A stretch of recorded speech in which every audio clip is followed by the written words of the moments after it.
Right, another one for you. Snow White and the Seven Dwarves. When little Snow White's mother died, the king, her father, up and cried, "Oh, what a nuisance, what a life! Now I must find another wife." It's never easy for a king to find himself that sort of thing. He wrote to every magazine and said, "I'm looking for a queen." At least 10,000 girls replied and begged to be the royal bride. The king said with a shifty smile, "I'd like to give each one a trial." Is this okay? However, in the end, he chose a lady called Miss Maclehose. Oh, this is not appropriate, is it? Who brought along a curious toy that seemed to give her endless joy. This was a mirror framed in brass, a magic, talking, looking glass. Okay, no. Ask it something day or night, it always got the answer right. For instance, if I were to say, "Oh, mirror, what's for lunch today?" the thing would answer in a trice. "Today it's scrambled eggs and rice."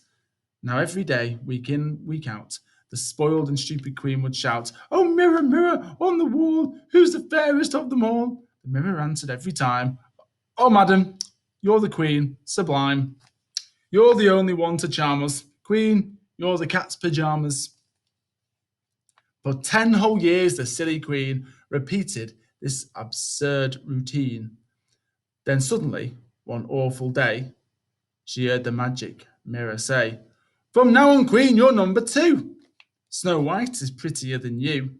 The queen went absolutely wild. She yelled, "I'm going to scrag that child. I'll cook her flaming goose, I'll skin her. I'll have her rotten guts for dinner." She called the huntsman to her study. She shouted at him, "Listen, buddy, you drag that filthy girl outside and see you take her for a ride. Thereafter, slit her ribs apart and bring me back her bleeding heart."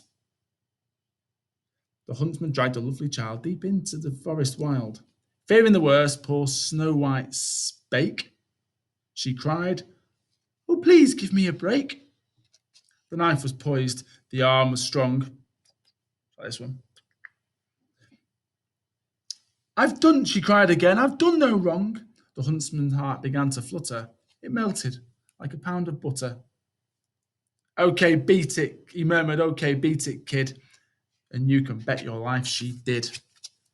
Later, the huntsman made a stop within the local butcher's shop, and there he bought, for safety's sake, a bullock's heart and one nice steak. "Oh, Majesty, oh, Queen," he cried, "the little girl has died. And just to prove it, I didn't cheat, I brought along these bits of meat." The Queen cried, "Bravissimo! I trust you killed her nice and slow." Then, this is the disgusting part, the Queen sat down and ate the heart. I only hope she cooked it well. Boiled hearts can be tough as hell. While all of this was going on, oh where had Snow White gone? She'd found it easy being pretty to hitch a ride into the city, and there she got a job unpaid as general cook and parlour maid, with 7 funny little men, each one not more than 3'10". Ex-horse race jockeys, all of them. These 7 dwarves, though awfully nice, were guilty of one shocking vice. They squandered all of their resources at the racetrack backing horses. When they hadn't backed a winner, none of them got any dinner. One evening, Snow White said, "Look here, I think I've got a great idea. Just leave it all to me, okay, and no more gambling till I say." That very night, at eventide, young Snow White hitched another ride, and then, when it was very late, she slipped in through the palace gate. The king was in his counting house, counting out his money. The queen was in a parlour, eating bread and honey. The footmen and the servants slept, so no one saw her as she crept on tiptoe through the mighty hall and grabbed the mirror off the wall. As soon as she had got it home, she told the senior dwarf, or no, to ask it what he wished to know. "Go on," she shouted, "have a go."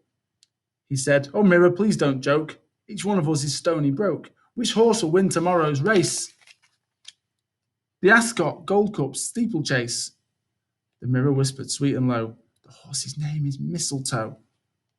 The dwarves went absolutely daft. They kissed young Snow White fore and aft. They rushed away to raise some dough with which to back old Mistletoe. They pawned their watches, sold the car. They borrowed money near and far. For much of it, they had to thank the manager of Barclays Bank. All the banks are available. They went to Ascot, and of course, for once they backed the winning horse.